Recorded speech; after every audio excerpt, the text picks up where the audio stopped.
বিসমিল্লাহির রহমান রহিম। আসসালামু আলাইকুম।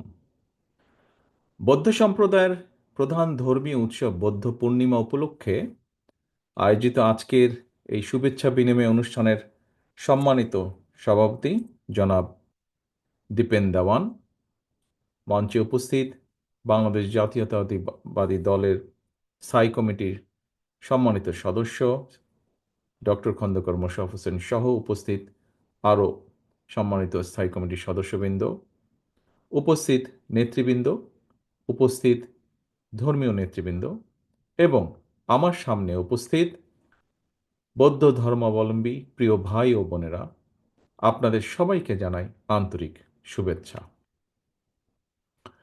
সারা বিশ্বের বৌদ্ধ ধর্মাবলম্বীদের কাছে বুদ্ধের জন্ম, বন্ধুত্ব লাভ এবং মহানির্বাপন এই ত্রিস্মৃতি বিজড়িত পূর্ণিমা তিথি বুদ্ধ পূর্ণিমা শুরুর প্রাক্কালে প্রথমেই আমি বাংলাদেশ সহ সারা বিশ্বের সকল বৌদ্ধ ধর্মাবলম্বী যারা যেখানেই রয়েছেন সকলের প্রতি শুভকামনা জানাই। প্রিয় উপস্থিতিবৃন্দ, বৌদ্ধ ধর্মের প্রধান ধর্মগুরু গৌতম বুদ্ধ তার অনুসারীদের জন্য ঘোষণা করেছিলেন পঞ্চশীল নীতি: অহিংস, চুরি না করা, মিথ্যে না বলা। এমন পাঁচটি নীতি বা পঞ্চশীল নীতি হচ্ছে বৌদ্ধ ধর্মের মৌলিক শিক্ষা।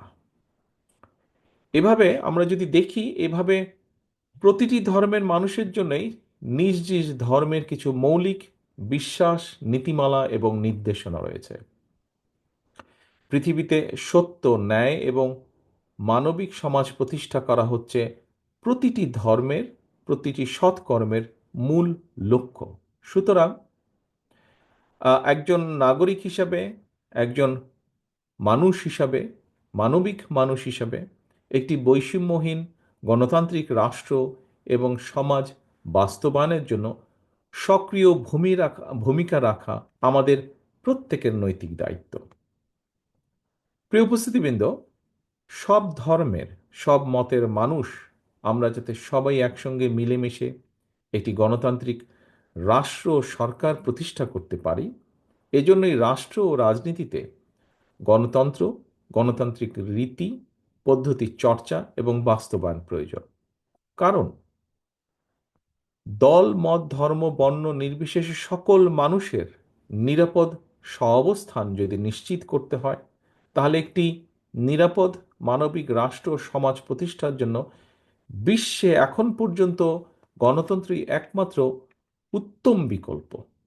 অতএব গণতান্ত্রিক বিশ্বের রাষ্ট্র ও রাজনীতিতে গণতন্ত্র বিরোধী যারা, তারা অপশক্তি হিসাবে কিন্তু চিহ্নিত।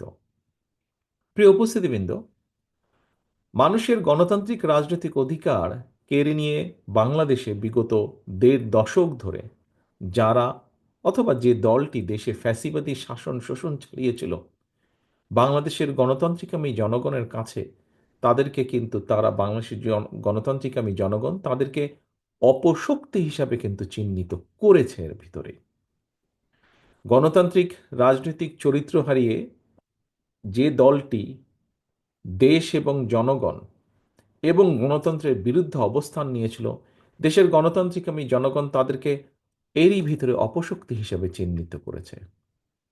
আমরা যদি ১৯৭১ সাল, ৭৫ সালের ৭ই নভেম্বর, ৯০ এবং সর্বশেষ ২০২৪ সালে বীর জনতার রক্তক্ষয়ী অভ্যুত্থানের যে ধারাবাহিকতা, দেশের গণতান্ত্রিকামী জনগণ বর্তমানে দুটি বিষয় সম্পূর্ণভাবে একমত।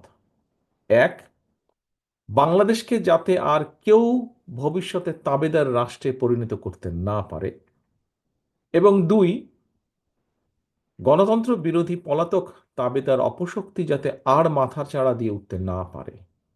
এই দুটো বিষয় কিন্তু বাংলাদেশের গণতান্ত্রিকামী জনগণ আর কোনো আপোষ মানতে রাজি নয়, আপোষ করতে রাজি নয়। একজন রাজনৈতিক কর্মী হিসাবে এটি আমি উপলব্ধি করি। প্রিয় উপস্থিতিবৃন্দ, বিএনপি সহ বাংলাদেশের পক্ষের প্রতিটি রাজনৈতিক দল জনগণের এই দাবির সঙ্গে সম্পূর্ণ একমত।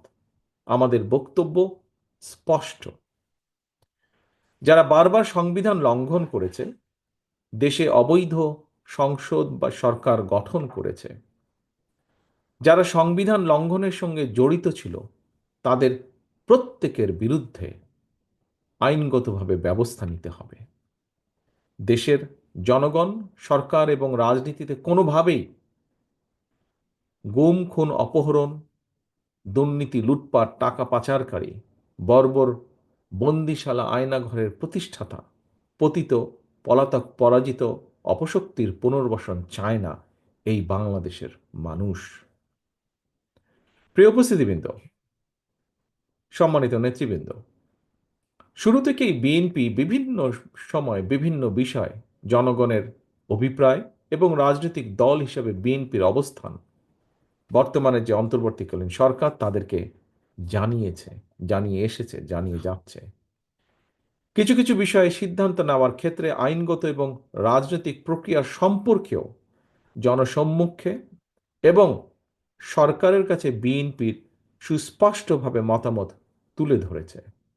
কারণ জনগণের প্রত্যক্ষ ভোটে একটি জবাবদিহিমূলক গণতান্ত্রিক সরকার প্রতিষ্ঠার স্বার্থে বিএনপি সহ ফ্যাসিবাদ বিরোধী দলগুলো অন্তর্বর্তীকালীন সরকারকে সফল দেখতে চায়।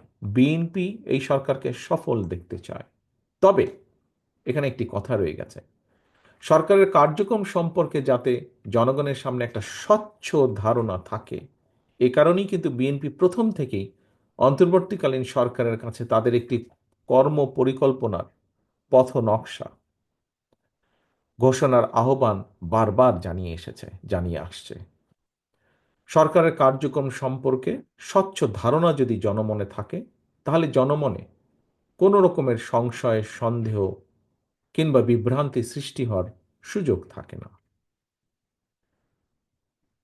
প্রিয় উপস্থিতিবৃন্দ, এবার আমি দেশের আমার সামনে আমি এখান থেকে দেখতে পাচ্ছি অনেকগুলো গণমাধ্যম কর্মীরা আছেন, গণমাধ্যমের বন্ধুরা আছেন। আমি সেই গণমাধ্যমের বন্ধুদের উদ্দেশ্যে বলতে চাই, তাদের দৃষ্টি আকর্ষণ করে দু একটি কথা বলতে চাই। ফ্যাসিবাদী শাসনের পতনের পর দেশে গণতন্ত্রকে প্রাতিষ্ঠানিক রূপ দেওয়ার চলমান যাত্রায় গণমাধ্যমের কিন্তু ভূমিকা অনস্বীকার্য। গণমাধ্যমে দেশ বিদেশের প্রতিদিনের চালচিত্র দৃশ্যমান। আমরা সারা পৃথিবীর কখন কোথায় কি ঘটছে মুহূর্তে আমরা গণমাধ্যমের মাধ্যমে দেখতে পাচ্ছি, জানতে পাচ্ছি। তবে চলমান এই ঘটনাবলী যেগুলা, তার পাশাপাশি ফ্যাসিবাদী শাসনের যে দুষ্কর্মগুলো প্রতিনিয়ত গণমাধ্যমে প্রচার এবং পরিসরে আলোচনার কিন্তু রাখা দরকার। গত 15 বছর যা হয়েছে, জুলাই আগস্টে যা হয়েছে, এগুলো গণমাধ্যমের মাধ্যমে জনগণের মধ্যে, জনগণের সামনে প্রতিনিয়ত আলোচনায় রাখা দরকার। ফ্যাসিবাদী শাসনকালের বর্বরতার যে চিত্র যদি আমরা প্রতিনিয়ত স্মরণ রাখতে পারি, তাহলে একদিকে যেমন দেশে কার্যকর গণতন্ত্র উত্তরণের পথ সুগম করবে এটি, ঠিক একইভাবে অপরদিকে ফ্যাসিবাদ বিরোধী রাজনৈতিক দলগুলোর মধ্যে কেউ বিভেদ বা বিরোধ উস্কে দিতে সক্ষম হবে না। এজন্য এই প্রসঙ্গে আমি ফ্যাসিবাদ শাসনের সময়কালের একটি বিষয় সম্পর্কে সবার দৃষ্টি আকর্ষণ করতে চাই। এখানে বেশ কিছু বক্তা এই বিষয়টি সম্পর্কে কিন্তু উল্লেখ করেছেন তাদের বক্তব্যে। প্রিয় উপস্থিতিবৃন্দ, আপনাদের অনেকেরই নিশ্চয়ই মনে আছে, যেহেতু আপনারা এখানে উল্লেখও করেছেন, এর বাইরেও যারা আছেন বক্তব্য রাখেননি, শুনেছেন বক্তব্য, আপনাদের নিশ্চয়ই অনেকেরই মনে আছে ফ্যাসিবাদ শাসনের দীর্ঘ 1.5 দশকে বিভিন্ন সময় দেশে জঙ্গি নাটক কিংবা ধর্মীয়ভাবে যাদেরকে সংখ্যালঘু গোষ্ঠী বলা হয় তাদের উপরে সুপরিকল্পিতভাবে হামলা চালিয়ে সেই যে পলাতক স্বৈরাচার তাদের ফ্যাসিবাদী শাসন শোষণ থেকে জনগণের দৃষ্টি, তাদের লুটপাট থেকে জনগণের দৃষ্টি অন্যদিকে রাখতে চেয়েছিল, ভিন্ন দিকে প্রবাহিত করতে অপচেষ্টা চালিয়েছিল তারা।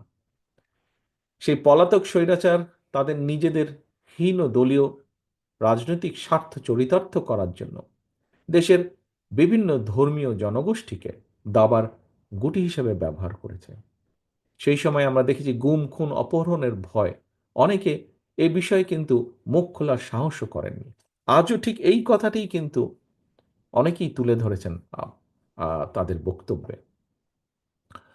আহ, প্রিয় উপস্থিতিবৃন্দ, পলাতক স্বৈরাচার কি কারণে বিভিন্ন ধর্মীয় জনগোষ্ঠীকে ঘিরে দেশে আতঙ্কের পরিবেশ তৈরি করত, এটি বর্তমানে গণমাধ্যমের জন্য একটি অনুসন্ধানী সাংবাদিকতার গুরুত্বপূর্ণ বিষয় হতে পারে বলে আমি মনে করি। এবং এই বিষয়ে অনুসন্ধানী প্রতিবেদন আগামী দিনে রাজনীতি বিজ্ঞানের শিক্ষার্থী এবং গবেষকদের জন্য কিন্তু সহায়ক হবে বলে আমার দৃঢ় বিশ্বাস।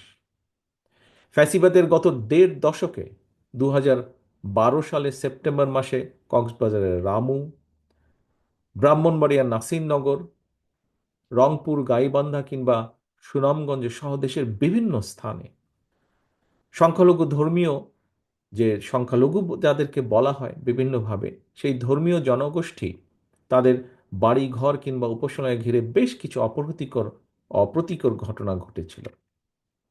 এসব ঘটনার নেপথ্যে কারা ছিল, তাদের কি উদ্দেশ্য ছিল, বর্তমানে এসব নিয়ে গণমাধ্যমে যদি অনুসন্ধানী প্রতিবেদন প্রকাশিত হয়, আমি দৃঢ়ভাবে বিশ্বাস করি আগামী দিনে আর কেউ দেশের ধর্মীয় জনগোষ্ঠীকে নিয়ে দলীয় রাজনৈতিক স্বার্থে ব্যবহারের সাহস করবে না।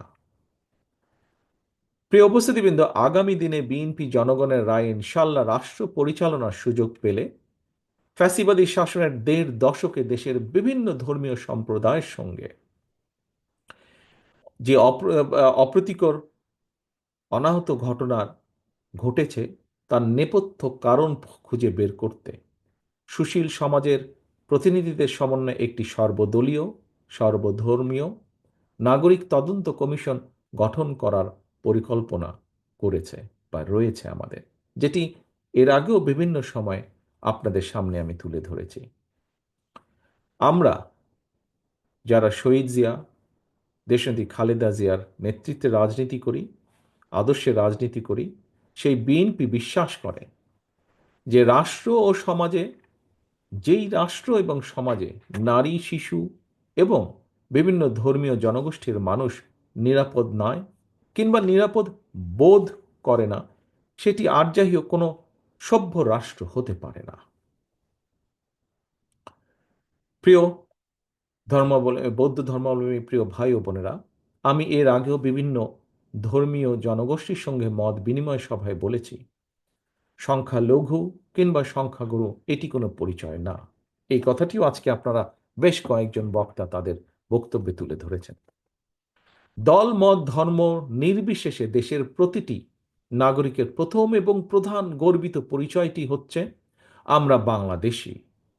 নিজ নিজ ধর্মীয় বিশ্বাস কিংবা সাংস্কৃতিক স্বকীয়তা বজায় রেখেই একজন বাংলাদেশী হিসেবে প্রতিটি নাগরিক রাষ্ট্র ও সমাজের সকল ক্ষেত্রে সমান এবং ন্যায্য অধিকার ভোগ করবে, এটি বাংলাদেশ জাতীয়তাবাদী দল তথা বিএনপির নীতি। প্রিয় ভাই বোনেরা, নাগরিকদের প্রত্যক্ষ ভোটের মাধ্যমে বিএনপি দেশে এমন একটি গণতান্ত্রিক সরকার প্রতিষ্ঠিত করতে চায় যে সরকার জনগণের কাছে জবাবদিহি করতে বাধ্য থাকবে। তবে কেউ যেন আমাদের গণতান্ত্রিক রাজনৈতিক অধিকার, ভোটের অধিকার কুক্ষিগত করে রাখার ষড়যন্ত্র করতে না পারে, সেজন্য জনগণের কাছে দায়বদ্ধ একটি গণতান্ত্রিক সরকার প্রতিষ্ঠিত না হওয়া পর্যন্ত আমরা প্রত্যেকটি মানুষ, এই ঘরে যে মানুষগুলো আমরা উপস্থিত আছি, এই ঘরের বাইরে সারা বাংলাদেশের বিভিন্ন স্থানে আমরা যে যেখানেই আছি না কেন, যে যার অবস্থান থেকে সতর্ক এবং সজাগ থাকতে হবে। আপনাদের সকলের কাছে আমি আজ সেই আহ্বান জানাই। প্রিয় বৌদ্ধ ধর্মাবলম্বী প্রিয় ভাই বোনেরা, আমি যতদূর জানি আগামীকাল রবিবার থেকে সম্ভবত অত্যন্ত আনন্দের সঙ্গে আপনাদের এই বছরের বুদ্ধ পূর্ণিমার আনন্দ উৎসব শুরু হয়ে যাবে। উৎসবের প্রাক্কালে আজকে এই ঘরে এবং ঘরের বাইরে যত বৌদ্ধ ধর্মাবলম্বী মানুষ রয়েছেন, আপনাদের সকলকে, আপনাকে এবং আপনার পরিবারের প্রতিটি সদস্যের প্রতি আবারও বৌদ্ধ পূর্ণিমার শুভেচ্ছা জানাই। আপনাদের উৎসব, আনন্দ আয়োজন সুন্দর হোক, সফল হোক, এই প্রত্যাশা রেখে আমি আমার বক্তব্য এখানেই শেষ করছি আজকে। আল্লাহ হাফেজ। বাংলাদেশ জিন্দাবাদ। বাংলাদেশ জাতীয়তাবাদী দল জিন্দাবাদ।